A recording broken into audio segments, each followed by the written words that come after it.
Bien, tenemos hoy el placer de contar con la presencia de la Procuradora Fiscal del Distrito, Rosana Ramos Castillo. Buenos días, bienvenida. Hola, muchísimas gracias por la invitación. Bienvenida, magistrada. Hace días usted no venía por aquí. Yo vine en este año, si no recuerdan, Sí, antes de que incluso cerrara... Antes de la pandemia. Temprano del año, sí. Estábamos temprano del año, era en marzo. Lo recuerdo porque... Pero estamos casi en el mes 10 ya. Sí. Mire. Disculpe, en ese punto, antes que usted entre a cualquier tema, magistrada, ¿cómo está operando ya post-pandemia? O sea, estamos en pandemia, los tribunales están trabajando con alguna limitación. ¿Cómo está trabajando la Fiscalía a nivel de la estructura total y hasta qué punto los casos penales están avanzando? Bueno, miren, les voy a decir que este tema de la pandemia ha obligado a que nosotros avancemos. Cuando en marzo se dio el cierre casi total de todas las áreas, la Fiscalía no se podía dar ese lujo. Nosotros comenzamos a operar supuestamente con el 50% del personal. Y digo supuestamente porque hubieron departamentos que no pudieron cerrar. Entre ellos dos, que fue el Departamento de Homicidios y el Departamento de Delitos de Alta Tecnología. Y nosotros comenzamos a mandar a sus casas a todo el que tenía una condición que lo pudiera poner en peligro. Embarazadas, personas que sufrieran de la presión, diabetes, entre otras condiciones que tomamos en cuenta. Pero a medida que fueron avanzando los días, fue insostenible en algunos sentidos y muchos fiscales son muy activos y no se quedaron en sus casas. Nosotros lo que hicimos fue que pusimos a teletrabajo. Las personas que tenían estado de vulnerabilidad no estaban enfermas. Se les mandaron las computadoras a sus casas. Las mismas que tenían en el Exacto, con un personal de informática y con unos expedientes X para que se trabajaran desde la casa. Y hicimos muchas reuniones por Zoom, por Teams y por otras plataformas para poder seguir avanzando el trabajo. ¿Qué suspendimos? Las vistas de casos que no estaban en condiciones para nosotros poder citar a las partes, pero seguimos recibiendo denuncias, continuamos en ese momento, habilitamos un email, de modo que las personas cuando querían poner una denuncia y no querían ir allá, lo hacían desde la comodidad de su casa. Y funcionaba. ¿Se le daba seguimiento? Claro que sí.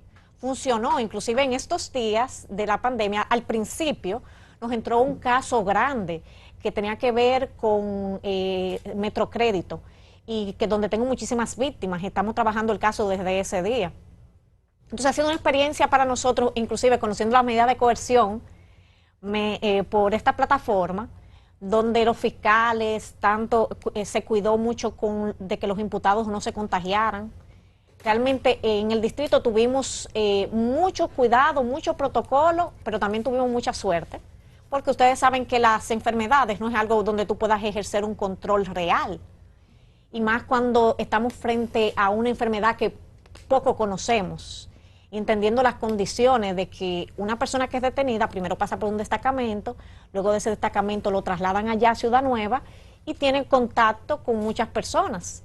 Y eso estamos hablando de un solo detenido, es decir, cuando allá a mí me llegan 50 y 60 personas diarias para conocerle medida de coerción. Ya el día de hoy, magistrada, está normal la operatividad de la Fiscalía. Sí, la Fiscalía ya está operando a su 100%. Con todo el personal presencial y normal. Sí tuvimos muchas bajas en las denuncias en muchos departamentos. Como les dije, solamente mantuvimos 2 departamentos que nunca bajaron los números, que fue el Departamento de Homicidios, donde ese departamento tuvo toda la pandemia trabajando el departamento completo. Pero parecería innecesario, porque en la pandemia nadie mata a nadie, porque nadie... parecería innecesario. Parecería. ¿O no fue así? No, no lo fue. Hubo casos, muchos casos. Muchos casos, y también hubo muchos casos con el tema de robos. Y violencia de género, no hubo mucho. Sí, hubo violencia de género. Porque la trancadera con... Pero lo que más tuvimos fue con el tema de los delitos electrónicos, sí. En realidad. ¿Qué pasó con eso? O sea, ¿cómo se reflejó? ¿Qué pasa? Mientras nosotros vimos baja en todos los números de todas las denuncias, con delitos electrónicos se mantuvieron. Y cuando pudimos verificar era porque los delitos electrónicos, como todos sabemos, son los delitos comunes, pero donde usamos vías electrónicas para cometerlo. Entonces todo el mundo estaba comprando vía internet, todo el mundo estaba pasándose mensajes, tenían mucho tiempo de ocio. Y por lo tanto, en ese tiempo nosotros se mantuvieron las denuncias igual. Nosotros tenemos muchos temas de chantaje, de estafas y de lo que se llama sextorsión, que es un tipo de chantaje ya con fotos íntimas de las personas que las intercambian. Y con todo eso se mantuvo. Con lo del delito de ese tipo, compras con tarjeta de crédito, fraude de tarjeta, cosas de esas se reportaron. Claro, y sobre todo suplantación de identidad, porque el 80% de los casos que nosotros nos llegan tienen mucho que ver con datos que las personas obtienen y pueden entonces hacer transacciones a nivel de los bancos y obtener dinero por eso. Pero durante la mayoría de las veces los datos los da la misma persona, engañada porque le llega un mail de un banco, una supuesta oferta de que sé yo qué cosa, dan sus datos y Mire, le engañan. Tú acabas de tocar algo muy importante. El phishing, ¿qué se llama eso? Sí, el phishing. Acabas de tocar algo muy importante, porque la gente cree que la información personal no es valiosa. Y eso es lo que tiene mucho más valor en este momento. Recordemos que inclusive los bancos, cuando te van para darte la clave, te hacen algunas preguntas. ¿Cuál fue tu primer vehículo? ¿Cuál es el nombre de tu sobrino mayor? ¿En qué año nació tu madre? Datos que parecen insignificantes en un sentido y que parecería que un tercero nunca los pudiera tener. Pero Instagram, Facebook, todas las plataformas digitales, nosotros publicamos todo. Usted hace así, lo primero es que cuando su mamá o su papá cumpleaños, usted sube una foto de su papá. Papi, te amo, te adoro, está cumpliendo 60 años, ya tiene el día, ya tiene el mes, ya tiene el año. Existe ahí que dan la ubicación, teléfono, calle y todo, y los atracadores dicen, ya lo tenemos, y ponen hasta la locación, cítelo, para orientar a la gente, porque los atracadores ya no tienen que salir a buscar, ellos se sientan en su casa a ver. Explique eso para que la gente lo entienda. Lo que pasa es que las redes sociales son muy divertidas. Es muy divertido tú ir a la playa y si realmente el traje de baño te queda bien, una buena comida, le tiraste foto. A mí no me pasa eso nunca. La gente lo está haciendo en tiempo real. Sí. A mí ningún traje de baño me queda bien. Y entonces deja la casa sola, pero ha dicho al ladrón todo lo que hay allá. Entonces, y es capaz de decir, ay, se me olvidó cerrar tal cosa. Hay gente capaz de eso. Señores, dan muchísima información en las redes. Informaciones que a veces hay personas que están deprimidas y usan también el medio para desahogarse y se vuelven un blanco. Porque una persona que está deprimida, que está en un estado de vulnerabilidad, lo publica en Facebook. Hay personas que se solidarizan con ese estado y lo llaman, le mandan un presente, pero así igual aparece el que dice que pertenece a tal o cual institución y logra entrar a tu casa o logra obtener tus datos. Y la depresión va a acarrear en otro tipo de problemas, que es que después el tema del dinero o hasta si pueden obtener cualquier dato íntimo y personal con el cual te puedan extorsionar. Y hasta para enamorarse, magistrada. Es que también estás dando un dato donde tú le estás diciendo que estás en estado de vulnerabilidad. Y le lleva unas flores. Magistrada, entonces ha aumentado Perdón, el número, magistrada, un cafecito Santo Domingo que se le enfría, igual Muchas gracias. nosotros acá. ha aumentado el número de estafa a los bancos vía electrónica. Esos números siempre se mantienen. Esos números nunca bajan. Y con la pandemia, con todas las transacciones que estamos haciendo desde nuestra casa, inclusive es más difícil saber cuándo lo está haciendo la persona o lo está haciendo quien ha obtenido los datos. Que a los atracadores no le da el COVID. No. Mire, magistrada. Mira, verdad, a mí me fue muy bien en Ciudad Nueva con los presos. No tenía uno problema. que otro contagiado, pero ya después cuando fue avanzando y fue aumentando los Pero números. mire, magistrada, en todo este periodo usted recibió una visita espectacular. Los hermanos Rosario. Perdón, la familia La Rosario. familia. ¿Cómo le fue con la familia Rosario? Nos fue muy bien, tenemos 215 denuncias. Ustedes, Wow. bueno, miren, yo les voy a contar un poco de la génesis. ¿Contra quién? ¿Contra los que tienen el dinero no se lo han dado o contra el abogado que lo está llevando el caso? Bueno, parte y parte. Ya. Porque Les usted le recibió denuncias a gente que dice que el dinero no se lo han dado. Sí, y Ya. personas que fueron, inclusive, que ¿Y qué creían que vamos a la hacer con esa fiscalía denuncia? le iba a dar el dinero. ¿Quién? Que la fiscalía le iba a dar el dinero. Exacto. La fiscalía que se lo tiene guardado. Sí. Ya. Pero usted estaba revestida de toda la paciencia del mundo ese día. No, mire, le voy a decir Dile algo. que Luis Yo Hayat. fui que pedí que convocaran. Porque desde que llegué, siempre, por lo menos una vez a la semana, en Twitter me mandan un mensajito de la familia Rosario. Ujú. Ellos a veces hacen manifestaciones y nos avisan de las manifestaciones. Entonces, nosotros siempre hemos estado, teníamos como muy pocas denuncias y nosotros siempre los llamábamos, pero ellos nos decían que no, que todo estaba bien. Y yo me negaba a cerrar el caso viendo que todavía habían manifestaciones públicas donde había un sinnúmero de personas, porque incluso han hablado de que probablemente sean miles. ¿Miles qué? Miles de personas que Decenas de de la miles. familia Rosario. Los herederos. ¿Decenas de Exacto. miles? Exacto. Sí. Entonces, cuando ya en estos días ellos comenzaron de manera espontánea a ir de 5 en 5, de 10 en 10 a la fiscalía. Ustedes saben que hay un protocolo por el tema del COVID. No estamos recibiendo a todo el mundo juntos, sino bajo un esquema. Entonces comenzaban a hacerse videos y a decir que no se le estaba atendiendo, porque ellos llegan y de una vez querían una atención inmediata. Claro, son los Rosarios.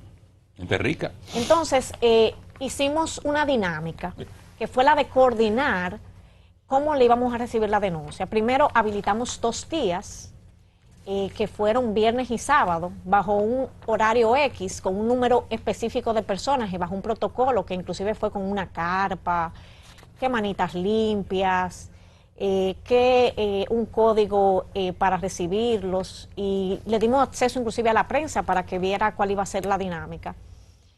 Y han ido hasta el momento 215 personas. A quejarse contra el abogado que los representaba y a demandar además el pago del dinero que ellos tienen. Hemos recibido muchas denuncias interesantes. La mayoría han sido contra el abogado y otras personas que ellos dicen que se han asociado para estafarlos. Pero también hemos recibido denuncias de personas que van a cobrarle a la fiscalía. Si es que nosotros le íbamos a tener ya una cita con el señor presidente, nos preguntaron. Entre otras cosas. Entonces, ahora estamos procesando las 215 denuncias para poderle dar respuesta. Mire, magistrada, hay cuestiones que han trascendido en los últimos días, muy complejas y complicadas, que tienen que ver con su persona. Hay quienes han dicho que hay una presión para que la magistrada Rosalba Ramos presente renuncia del cargo y de hecho ya se conoce el nombre de posible sustituto suyo. Dentro de las versiones que se manejan, hay una que da cuenta de que hay una campaña montada para dañarle su imagen y su reputación. Le pregunto si tiene noticia de eso, si hay constancia de eso, qué cosas se ha manifestado que le haga pensar a usted que eso puede ser posible. Bueno, yo creo que como ha habido un cambio de gobierno, siempre están los que tienen aspiraciones y los que tienen expectativas. Inclusive ustedes al principio del programa hablaban de muchas cosas que están pasando en algunos de otros ministerios y tal vez el manejo que se le ha dado a diferentes circunstancias. Cuando ganó el PRM, muchas demarcaciones, muchas jurisdicciones comenzaron a recibir cartas. No sé si ustedes tuvieron conocimiento de esto, donde le pedían a los titulares reuniones para preguntar sobre las nóminas, para preguntar sobre los bienes muebles o inmuebles que podían estar manejando esas fiscalías. Esto ocurrió en San Francisco de Macorís, ocurrió en San Cristóbal, y lo que hacíamos, lo que en un momento determinado, cuando ya teníamos toda la información, era que lo remitíamos a la Procuraduría para que la comisión que estaba trabajando la transición le diera cualquier tipo de dato que se entendiera pertinente. La noticia que a nosotros nos llegó en un determinado momento era que eso era algo que se estaba haciendo de manera unilateral por algunas partes que estaban interesadas en... Pero allá las fiscalías del distrito que usted maneja fueron a hacerle esas preguntas. A mí no me llegó la carta, pero sí me comenzaron a llegar mensajes de que iban a indagar sobre el tema administrativo, lo cual está bien, porque nosotros tenemos que estar abiertos a que siempre, nosotros inclusive tenemos auditores allá. Es decir, que todos los cheques que se van a firmar de Fiscalía del Distrito es con un auditor al lado. Y si el auditor no lo aprueba, simplemente no se realiza el pago o se hace el expediente de acuerdo a las condiciones que esa persona establece. Nosotros hicimos una auditoría antes de que se hiciera la transición para que cuando llegara la nueva procuradora, nosotros estar en condiciones de mostrarle cuál era la situación financiera de la Fiscalía del Distrito, así como también se le hizo un informe de todos los casos. Sí hay presiones, pero en definitiva yo creo que son propias del Pero dentro cargo. de las versiones, bueno, una publicación que conozco dice que se ha presentado a la Fiscalía un equipo de personas y que han tratado de establecer inclusive si la empleada de su servicio, la de su casa, estaba en la nómina de la Fiscalía. ¿Eso ocurrió? Sí, es cierto, eso ocurrió. Pero en definitiva... ¿Y es común que eso ocurra? No, no es común. Por lo menos... ¿Pero quién hizo eso? Miren, yo incluso puse en conocimiento a las autoridades. Me refiero tanto a la directora de persecución como a la honorable Procuradora General de la República. Y cuando le puse de conocimiento lo que estaba sucediendo, le puedo decir que ambas se sintieron muy indignadas con todo lo ocurrido. Porque somos mujeres, sabemos lo que es estar en puestos donde estamos expuestas a nivel público. Y en definitiva, entendemos que nosotros podemos atacar el trabajo del otro, pero tenemos que ser cuidadosos con los temas personales. Pero al margen del género, magistrada, no hay una cosa que se llama Estatuto del Ministerio Público. Aquí Sí, claro. país. Esa cosa no establece que los fiscales lo nombra una cosa que se llama Consejo del Ministerio Público y que lo nombra por un tiempo determinado. Porque yo me perdí y aquí hubo un retroceso y ya los fiscales lo nombra el dirigente del partido como antes. No, nosotros... ¿Cambió eso? No, inclusive se ha prometido la independencia y hasta este momento se ha dado la independencia. ¿Y usted nombró eso que se llama Consejo del Ministerio Público? No, fue bajo un concurso, porque no fue que el Consejo me nombró, sino que se hizo un concurso y bajo el esquema del concurso yo fui la que gané la plaza. Exacto, el concurso lo convoca el Consejo, claro, ¿verdad? Claro, por supuesto. ¿Y hasta qué tiempo usted está nombrada? Me quedan 2 años de gestión. Entonces, cualquier intento de removerla en los próximos 2 años es una violación a la ley. Exacto. Muy bien, esto está claro. Sí, pero yo lo que creo y eso que está claro, pero es... entiendo que la Procuradora General de la República y la encargada de persecución y toda esa gente que son de carrera entiende lo mismo también, ¿verdad? Claro, y lo entienden. Inclusive las reuniones que hemos tenido se ha hablado sobre eso de manera abierta. Y de manera abierta se ha hablado del respeto que se le va a dar a la ley y que se le está dando, porque inclusive a todas las jurisdicciones se le está dando el apoyo para que continúen. Pero someta a la haciendo su justicia el trabajo. próximo que vaya con esa vagabundería. Haga un expediente. Yo no me voy a distraer. No, pero expediente por porque yo extorsión. No, pero les voy a decir qué pasa. No pueden decir nada de mí a nivel del trabajo. Lo que quieren es irse al ámbito personal. ¿Para qué? Para distraer. Yo lo que creo que este es un momento de trabajar, que este es un momento de dar resultados, que este es un momento de que los ciudadanos sepan que la Fiscalía sigue trabajando, que nunca ha dejado de trabajar y que seguirá dando respuesta, porque es un momento inclusive muy delicado para el país. Entonces, es quitarle un poco la vista de las personas para poder concentrarnos en las instituciones y poder dar el resultado que es lo que nos va a garantizar estar en una posición o no. Porque... Magistrada, mire, perdone, en días pasados se produjo un acontecimiento que yo pienso que es importante que usted lo refiera ahora, es la decisión de la Procuraduría General de la República de solicitarle un grupo de expedientes que estaba conociendo en ese momento la Fiscalía. ¿Cómo es normal, es frecuente ese tipo de cosas? Y después supe que parte del equipo que estaba en la investigación de esos expedientes, parte del equipo humano, de los profesionales, de los fiscales, fueron también trasladados a la Procuraduría. Sí. Yo aplaudo la decisión de la señora Procuradora de haber solicitado esos expedientes. Es importante que ustedes sepan que nunca fueron del todo de la Fiscalía del Distrito. Nosotros lo que éramos era un brazo operativo, porque todos estos expedientes pertenecían al PETCA. Incluso, por poner el caso de ejemplo, el caso INAIPI, nosotros nunca lo trabajamos solos. Siempre fue en compañía y con el seguimiento del PETCA. ¿Qué nos tocaba a nosotros? Hacer un trabajo operativo. El trabajo operativo que se hizo de un plan estratégico de investigación, de algunas entrevistas, de algunas solicitudes de diligencias, y eso es algo común. Nosotros nos llega un expediente, se determina que tal vez no es el departamento correspondiente y se remite a la especializada o al departamento que corresponda. Incluso, contrario a tal vez muchas de las cosas que hemos visto en la prensa, se manejó de manera muy afable. se me solicitó un informe sobre los expedientes que yo tenía de esa naturaleza. Yo respondí ese informe, luego se me solicitaron, y antes de incluso solicitarlo, hicieron una reunión para explicarme el por qué.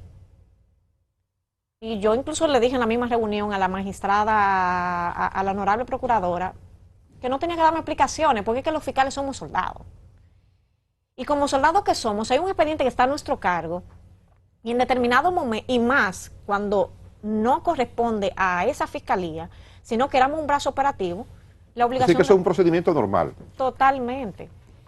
Fue simplemente, lo que pasa es que vende mucho el morbo, le quitaron. Lógico. Ay, Mire, nos quedan 30 segundos, magistrada. Su relación personal con la señora Procuradora General de la República y con la directora de persecución, ¿es buena?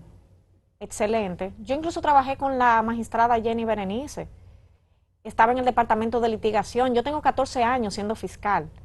Incluso yo trabajaba en el departamento de niñas, niños y adolescentes del distrito. Y cuando regreso otra vez a litigar, quien me acoge es la magistrada Jenny en el departamento de litigación 2. Entonces... Cuando usted le informa del tipo de situación que está pasando a ellas, como ha comunicado, ¿cuál es la reacción de ellas? Fueron muy empáticas, muy solidarias, se sintieron muy indignadas. En definitiva, he recibido el apoyo. Y luego de eso ya yo inclusive, por eso he preferido como dejarlo de lado, porque inclusive cuando hablamos, hicimos referencia a eso, a que si no es algo que viene de la institución, es simplemente de algunos que aspiran a ocupar el cargo. ¿Alguien quiere serruchar el palo? Magistrada, gracias por acompañarnos. Gracias a la magistrada Rosalba Ramos Castillo, fiscal del Distrito Nacional. A ustedes gracias por acompañarnos también. Mañana estaremos de vuelta a partir de las 5 de la madrugada.